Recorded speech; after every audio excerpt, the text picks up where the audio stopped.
जय हिंद साथियों, नमस्कार। स्वागत है मित्र आप सभी का आपके अपने चैनल पर। तो आप लोग फटाफट क्लास में आ जाएं। क्लास स्टार्ट हो चुकी है, जो कि सीआरपीएफ, हेड कांस्टेबल और यूपी पुलिस असिस्टेंट ऑपरेटर के साथ साथ अगर आप किसी भी गवर्नमेंट एग्जाम की तैयारी कर रहे हो जिसमें हिंदी से रिलेटेड क्वेश्चन आते हैं, तो ये क्लास जो है आपके लिए काफ़ी ज़्यादा हेल्पफुल होने वाली है। सभी प्यारे भाई बहन क्लास में आ जाएंगे और एक बार मिलकर क्लास को शेयर कर देंगे, ताकि और भी फ्रेंड्स हमारे साथ जुड़ सकें, उन्हें भी इस क्लास का लाभ मिल सके। तो चलिए आज की इस बेहतरीन प्रैक्टिस सेट की शुरुआत कर देते हैं और फर्स्ट क्वेश्चन आपके सामने रखते हैं। मित्र, फर्स्ट क्वेश्चन आपके सामने है, इसका राइट आंसर बताना है। घड़ों पानी पढ़ना मुहावरे का अर्थ क्या होगा? घड़ों पानी पड़ना, इस मुहावरे का उचित अर्थ जो है ये किस विकल्प में दर्शाया गया है? तो जो भी प्यारे भाई बहन हमारे बता रहे हैं, लज्जित होना बिल्कुल सही बता रहे हैं। घड़ों पानी पड़ना, इस मुहावरे का उचित अर्थ जो होता है ये लज्जित होना होता है, जो कि ऑप्शन नंबर सी में दिया गया है। तो ऑप्शन नंबर सी वाले सभी मित्र हमारे बिल्कुल सही हो जाएंगे। नेक्स्ट आपके सामने है क्वेश्चन नंबर 2, इसका राइट आंसर बताना है। जानबूझकर संकट मोल लेना के लिए सही मुहावरे का चयन कीजिए। यानी आपसे पूछ रहा है कि यह जो अर्थ लिखा गया है ये किस मुहावरे का अर्थ है। उस मुहावरे का चयन करना है जो लिखा गया है अर्थ, ये किस मुहावरे का हो सकता है। तो जो भी मित्र हमारे बता रहे हैं, अपना सिर ओखली देना बिल्कुल सही बता रहे हो। अपना सिर ओखली देना, इस मुहावरे का उचित अर्थ जो होता है ये जानबूझकर संकट मोल लेना होता है, जो कि ऑप्शन नंबर बी में दिया गया है। तो जो भी मित्र हमारे बता रहे हैं ऑप्शन नंबर बी बिल्कुल परफेक्ट हो जाएगा। नेक्स्ट आपके सामने क्वेश्चन नंबर 3 है, इसका राइट आंसर बताना है। निम्नलिखित में द्विगु समास का उदाहरण है। सोच समझ कर देना मित्र, काफ़ी ज़्यादा इम्पोर्टेंट और काफ़ी ज़्यादा इजी क्वेश्चन है, लेकिन गलती नहीं करना है, क्योंकि आप कह सकते हैं कि इसमें तीनों, आप कह सकते हैं कि चारों में द्विगु समास है, लेकिन बिल्कुल भी नहीं है। केवल एक में ही द्विगु समास है, वही आपको बताना है। तो याद रखना मित्र, त्रिभुवन में केवल द्विगु समास है, बाकी तीनों जो हैं ये बहुव्रीहि समास के उदाहरण हो जाएंगे। त्रिलोचन जो है ये 3 है, लोचन जिसके अर्थात शिव। दशानन 10 है, आनंद जिसके अर्थात रावण। एक दंत एक है, दांत जिसके अर्थात गणेश। लेकिन त्रिभुवन की बात की जाए तो ये केवल द्विगु समास है, जो कि ऑप्शन नंबर ये में दिया गया है। 3 भवनों का समूह क्या हो जाएगा मित्र? त्रिभुवन का समास विग्रह क्या होगा? 3 भवनों का समूह, इसी में द्विगु समास है, बाकी तीनों में बहुव्रीहि समास हो जाएंगे।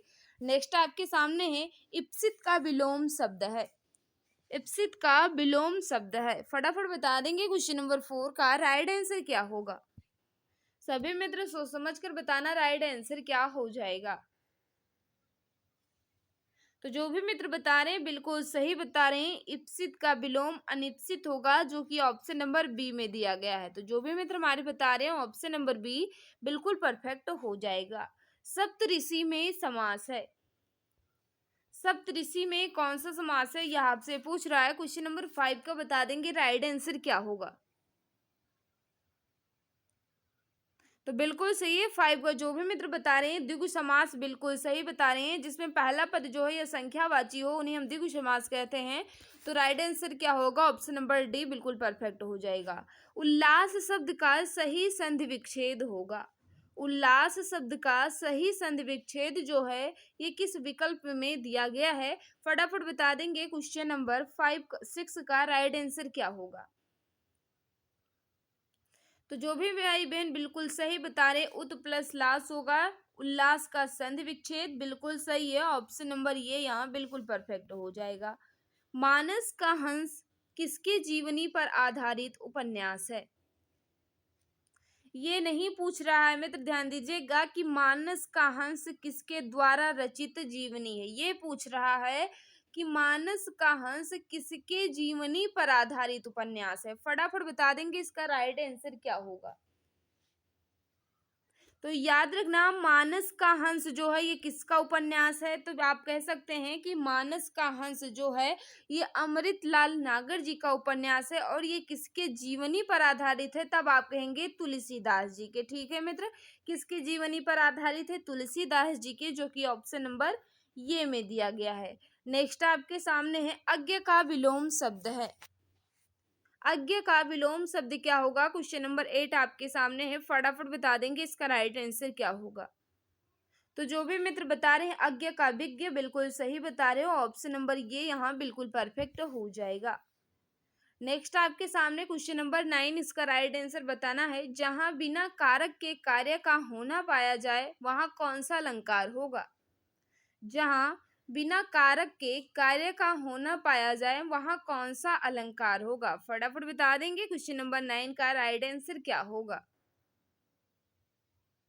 तो जो भी मित्र हमारे बता रहे हैं बिल्कुल सही बता रहे हो। जहां बिना कारक के कार्य का होना पाया जाए वहां विभावना अलंकार होता है। अगर हम विभावना अलंकार के उदाहरण की बात करें मित्र, तो इसका उदाहरण बिनु पद चले सुने बिनु काना, यानी कहा जाए मित्र जहां बिना कारक के कार्य का होना पाया जाता है वहां विभावना अलंकार होता है। इसका right answer option number C बिल्कुल परफेक्ट हो जाएगा। सम उपसर्ग का म किस शब्द में सुनाई नहीं पड़ता है? यानी सम उपसर्ग में म किस शब्द में सुनाई नहीं पड़ता है? शब्द आपके सामने दे दिए गए हैं, संयम, संवाद, संभावना और संख्या। किसमें माँ की ध्वनि जो है ये सुनाई नहीं देती है? तो याद रखिए मित्र, इसका जो राइट आंसर हो जाएगा बिल्कुल सही बता रहे हो, संख्या में नहीं सुनाई देती है। बाकी तीनों में यानी संवाद में, संयम में और संभावना में माँ की ध्वनि सुनाई देती है, लेकिन संख्या में बिल्कुल भी ऐसा नहीं है। तो right answer option number D बिल्कुल परफेक्ट हो जाएगा। निम्न में से कौन सी सक्रमक क्रिया है? निम्न में से कौन सी सक्रमक क्रिया है? फटाफट बता देंगे क्वेश्चन नंबर 11 का राइट आंसर क्या होगा। तो याद रखना मित्र, इसका जो राइट आंसर हो जाएगा, सकर्मक पूछ रहा है ना मित्र, तो लिख जो है ये क्या है? सकर्मक क्रिया हो जाएगी। राइट आंसर ऑप्शन नंबर ये बिल्कुल परफेक्ट हो जाएगा। भरत मुनि के अनुसार रसों की संख्या है। भरत मुनि के अनुसार जो है ये रसों की संख्या कितनी है? फटाफट बता देंगे क्वेश्चन नंबर 12 का राइट आंसर क्या होगा। तो याद रखना मित्र, इसका जो राइट आंसर हो जाएगा 8 बिल्कुल सही होगा। भरत मुनि के अनुसार रसों की संख्या जो है ये 8 हो जाएगी। ऑप्शन नंबर ये बिल्कुल परफेक्ट होगा। उपमान और उपमेय का भेद कहलाता है। तो उपमान और उपमेय का भेद जो है ये रूपक अलंकार कहलाता है, जो कि ऑप्शन नंबर डी में दिया गया है। नेक्स्ट आपके सामने है, छंद कितने प्रकार के होते हैं? छंद कितने प्रकार के होते हैं? तो याद रखना, छंद जो है ये 3 प्रकार के होते हैं। कौन कौन होता है? मात्रिक होता है, वार्णिक होता है और मुक्तक होता है। यानी 3 प्रकार के छंद होते हैं, मात्रिक छंद, वर्णिक छंद और मुक्तक छंद। ऑप्शन नंबर बी यहाँ बिल्कुल परफेक्ट हो जाएगा। भागीरथ प्रयत्न का अर्थ है। भागीरथ प्रयत्न, इस मुहावरे का उचित अर्थ जो है ये क्या होगा? फटाफट बता देंगे मित्र, क्वेश्चन नंबर 15 का राइट आंसर क्या हो जाएगा। तो जो भी मित्र बता रहे हैं बिल्कुल सही बता रहे हैं। असाधारण प्रयत्न करना भागीरथ प्रयत्न कहलाता है, यानी कहा जाए ऑप्शन नंबर बी यहाँ बिल्कुल परफेक्ट होगा। जो भी मित्र हमारे बता रहे हैं ऑप्शन नंबर बी बिल्कुल सही हो जाएगा। कूप मंडूक होना का अर्थ है। कूप मंडूक होना का अर्थ आपसे पूछ रहा है, फटाफट बता देंगे क्वेश्चन नंबर 16 का राइट आंसर क्या होगा। तो याद रखना, कूप मंडूक होना, इस मुहावरे का उचित अर्थ जो होता है ये सीमित ज्ञान या सीमित अनुभव होना होता है। तो राइट आंसर क्या होगा? ऑप्शन नंबर डी बिल्कुल परफेक्ट हो जाएगा। नेक्स्ट आपके सामने क्वेश्चन नंबर 17, इसका राइट आंसर बताना है। तेल देखो तेल की धार देखो का अर्थ है। क्वेश्चन नंबर 17 का बताएंगे राइट आंसर क्या होगा। तेल देखो तेल की धार देखो, इसका क्या अर्थ होता है? तो याद रखना, रुख पहचानना, यानी ऑप्शन नंबर ये यहाँ बिल्कुल परफेक्ट होगा। जो भी मित्र हमारे बता रहे हैं रुख पहचानना बिल्कुल सही होगा। गौरव का विलोम शब्द है। गौरव का विलोम कहे या विपरार्थक कहे या विरुद्धार्थी कहे, एक ही बात है मित्र। फटाफट बता देंगे इसका राइट आंसर क्या होगा। क्वेश्चन नंबर 18, तो याद रखना, गौरव का विलोम जो है ये लाघव होता है, जो कि ऑप्शन नंबर ये में दिया गया है। तो ऑप्शन नंबर ये यहाँ बिल्कुल परफेक्ट होगा। राम लक्ष्मण से पत्र लिखवाता है, इस वाक्य में क्रिया का कौन सा रूप है? राम लक्ष्मण से पत्र लिखवाता है, इस वाक्य में क्रिया का कौन सा रूप है? तो हम कह सकते हैं इसमें प्रेरणार्थक क्रिया है। कौन सी क्रिया है? प्रेरणार्थक क्रिया है, जब कर्ता स्वयं कार्य ना कर कर किसी अन्य से करवाता है तो वहां क्या होती है, प्रेरणार्थक क्रिया होती है। बिल्कुल सही बता रहे हो, इसका राइट आंसर हो जाएगा ऑप्शन नंबर डी। नेक्स्ट आपके सामने है, निम्नलिखित में से शुद्ध वर्तनी वाला शब्द है, यानी कवियत्री का शुद्ध वर्तनी आपसे पूछ रहा है। क्वेश्चन नंबर 20 का बता देंगे राइट आंसर क्या होगा। सभी मित्र सोच समझकर बताएंगे कवियत्री का शुद्ध वर्तनी किस विकल्प में दर्शाया गया है। तो बिल्कुल सही है, ऑप्शन नंबर ये यहाँ बिल्कुल परफेक्ट होगा। जो भी मित्र हमारे बता रहे हैं ऑप्शन नंबर ये बिल्कुल परफेक्ट हो जाएगा। केशव कहिना कही जाय क कहिए, देखत तब रचना विचित्र, अति समुझी मन ही मन रहिए, में कौन सा रस है। ये जो पंक्ति लिखी गई है, इस पंक्ति में कौन सा रस निहित है, यह आपसे पूछ रहा है। क्वेश्चन नंबर 21 है, फटाफट बता देंगे इसका राइट आंसर क्या होगा। तो जो भी मित्र हमारे बता रहे हैं अद्भुत रस है, बिल्कुल सही बता रहे हो, ऑप्शन नंबर डी यहाँ बिल्कुल सही हो जाएगा। नेक्स्ट आपके सामने है, साहचर्य का विलोम शब्द है। साहचर्य का विलोम शब्द जो है ये अलगाव होता है, जो कि ऑप्शन नंबर डी में दिया गया है। नेक्स्ट आपके सामने है, स्पर्श का विलोम शब्द है। स्पर्श का विलोम शब्द क्या हो जाएगा, क्वेश्चन नंबर 23 है। देखो मित्र, हम क्वेश्चन जो है फास्ट करवा रहे हैं, क्योंकि टाइम वेस्ट करना बिल्कुल भी मकसद नहीं है। आप तुरंत क्वेश्चन देखें और तुरंत आंसर करें, क्योंकि इसमें समझने और समझाने वाली कोई बात ही नहीं है। अगर आपको पता होगा तो आप तुरंत आंसर दे देंगे, अगर नहीं पता होगा तो आप चाहे 1 घंटे बैठे रहेंगे तब भी आंसर नहीं आएगा। ये मैथ और रीजनिंग तो है नहीं कि आप इसे सॉल्व कर लेगो। तुरंत देखोगे और तुरंत अगर पता होगा तो आप तुरंत आंसर कर दोगे, अगर नहीं पता है तो इसे नोट डाउन कर लीजिएगा और फिर से याद कर लीजिएगा, ठीक है। तो जो भी मित्र बता रहे हैं अस्पृश्य बिल्कुल सही बता रहे हो, यानी कहा जाए ऑप्शन नंबर डी यहाँ बिल्कुल परफेक्ट हो जाएगा। नेक्स्ट आपके सामने है, जिसके हृदय पर आघात हुआ हो, वाक्यांश के लिए उपयुक्त शब्द होगा। फटाफट बता देंगे क्वेश्चन नंबर 24 का राइट आंसर क्या हो जाएगा। जिसके हृदय पर आघात हुआ हो, उन्हें हम एक शब्दों में क्या कहेंगे, मृमाहत। बिल्कुल सही बता रहे हो, जिसके हृदय पर आघात हुआ हो उन्हें मृमाहत कहते हैं। ऑप्शन नंबर बी यहाँ बिल्कुल परफेक्ट हो जाएगा। संचारी भावों की संख्या मानी गई है। संचारी भावों की संख्या जो है कितनी मानी गई है, यह आपसे पूछ रहा है। फटाफट बता देंगे क्वेश्चन नंबर 25 का राइट आंसर क्या होगा। तो याद रखियो मित्र, इसका जो राइट आंसर हो जाएगा 33। संचारी भावों की संख्या जो है ये 33 है, जो कि ऑप्शन नंबर डी में दर्शाया गया है। नेक्स्ट आपके सामने निम्नलिखित में से शुद्ध वर्तनी वाला शब्द है, यानी उज्जवल की वर्तनी जो है ये किस विकल्प में बिल्कुल परफेक्ट रूप से लिखी गई है। फटाफट बता देंगे क्वेश्चन नंबर 26 का राइट आंसर क्या होगा। तो याद रखना है मित्र, इसका जो राइट आंसर होगा उज्जवल की वर्तनी ऑप्शन नंबर बी में बिल्कुल अच्छे ढंग से दर्शाई गई है। ग्रस्त का विलोम शब्द है। ग्रस्त का विलोम शब्द जो है ये मुक्त होता है, जो कि ऑप्शन नंबर सी में दिया गया है।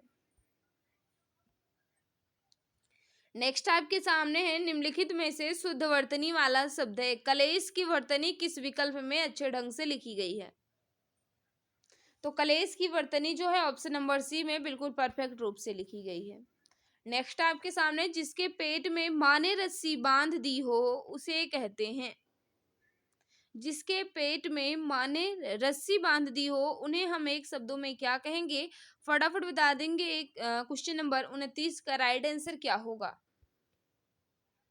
तो जो भी मित्र हमारे बता रहे हैं दामोदर, बिल्कुल सही बता रहे हो। जिसके पेट में माँ ने रस्सी बांध दी हो उन्हें हम एक शब्दों में दामोदर कहते हैं। विजयदशमी शब्द में संज्ञा है। विजयदशमी शब्द में कौन सी संज्ञा निहित है, यह आपसे पूछ रहा है। फटाफट बता देंगे इसका राइट आंसर क्या होगा।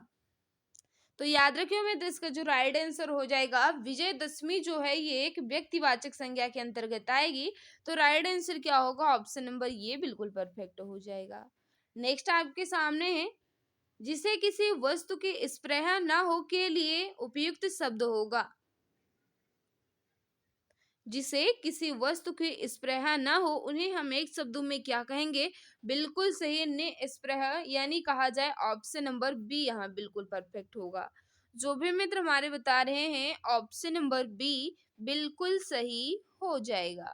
नेक्स्ट आपके सामने है, निष्कपट शब्द का संधि विच्छेद है। निष्कपट शब्द का संधि विच्छेद जो है ये किस विकल्प में दर्शाया गया है? तो याद रखना निह प्लस कपट हो जाएगा इसका संधि विच्छेद, और इसमें कौन सी संधि है? तो याद रखना विसर्ग संधि है। ठीक है मित्र। नेक्स्ट आपके सामने नमक का दरोगा कहानी के लेखक का नाम है। नमक का दरोगा कहानी के लेखक का क्या नाम है? क्वेश्चन नंबर 33 है, फटाफट बता देंगे इसका राइट आंसर क्या होगा। तो जो भी मित्र हमारे बता रहे नमक का दरोगा जो है इस कहानी के लेखक कौन है? मुंशी प्रेमचंद जी हैं। बिल्कुल सही बता रहे हो। ऑप्शन नंबर बी यहाँ बिल्कुल परफेक्ट हो जाएगा।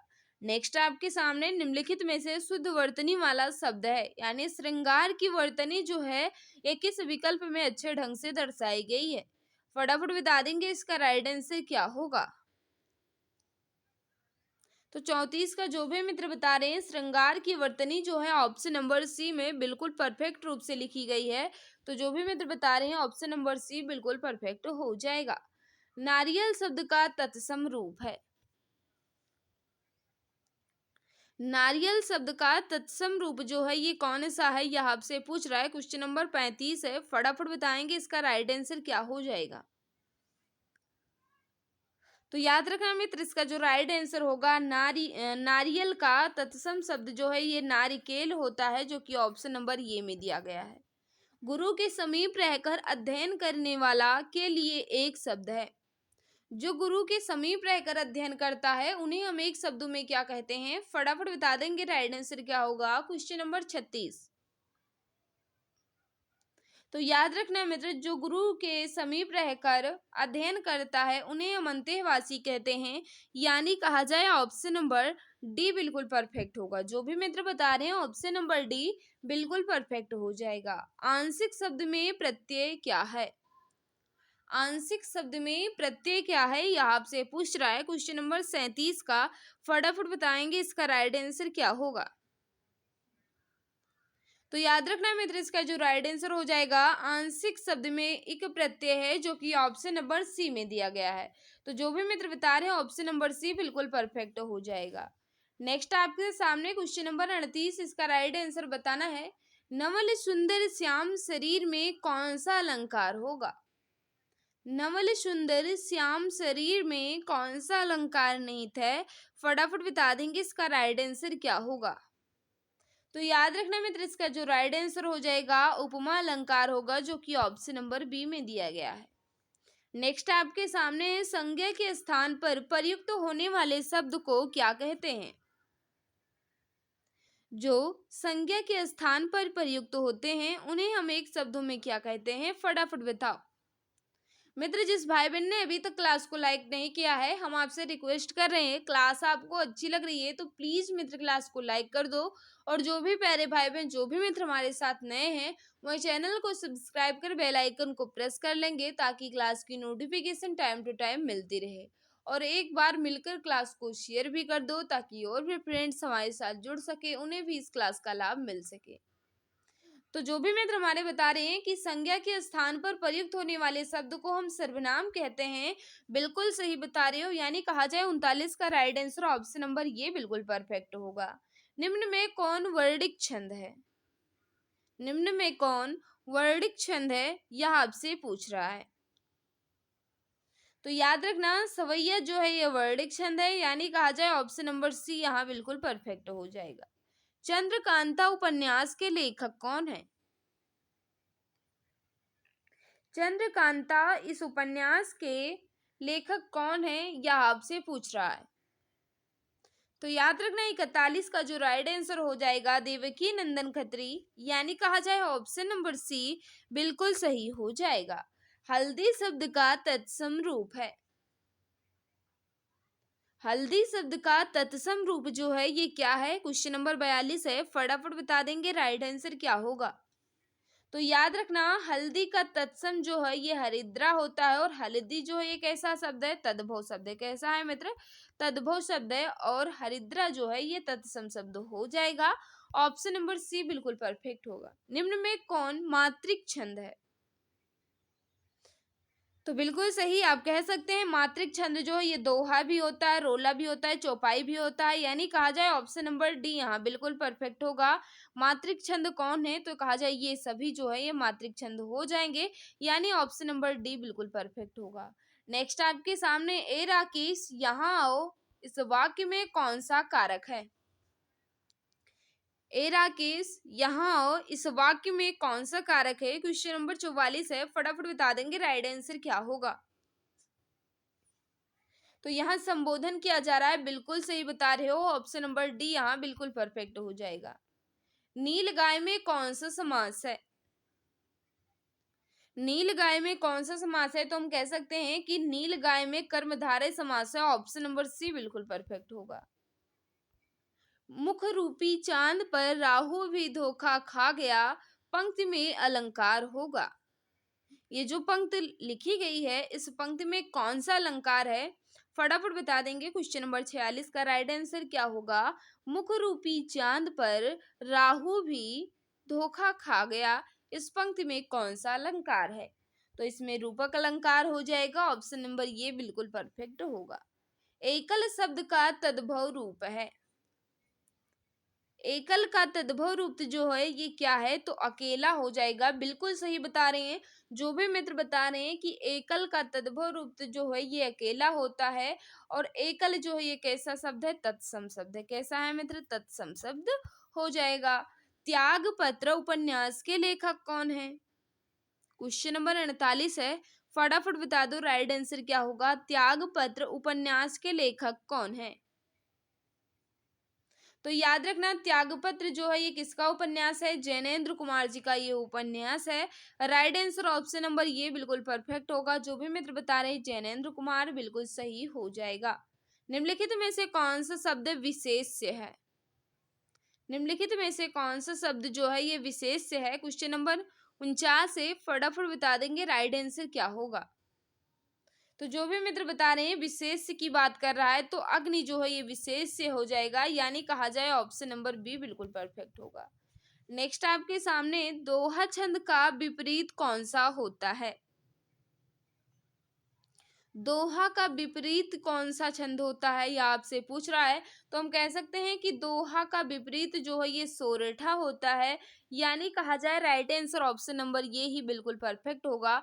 तो जो भी मित्र बता रहे हैं ऑप्शन नंबर ये बिल्कुल सही हो जाएगा। मित्र यहाँ मैंने 50 क्वेश्चन को अच्छे ढंग से कंप्लीट कर लिया है। इस 50 क्वेश्चन में आपका स्कोर कितना रहा, कमेंट बॉक्स में जरूर बताना।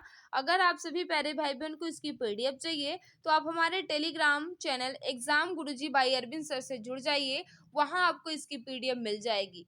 या आप हमारे व्हाट्सएप ग्रुप से जुड़े हैं, वहां भी आपको इसकी पीडीएफ दे दी जाएगी। लेकिन ये जरूर बता देना कि आज के इस 50 क्वेश्चन में आपका स्कोर कितना रहा, और ये भी बता देना कि आज की क्लास जो है आपको कैसी लगी। कैसी भी लगी हो मित्र, अपना फीडबैक कमेंट में जरूर दिया करो, क्योंकि आपके फीडबैक का मुझे इंतजार रहता है।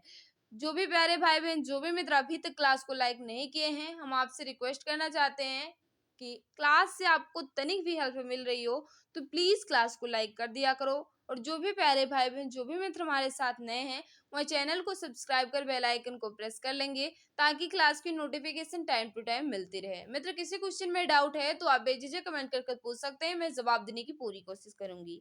तो आज की इस क्लास में बस इतना ही। सभी को बाय बाय, सभी को नमस्कार। जय हिंद, जय भारत, वंदे मातरम।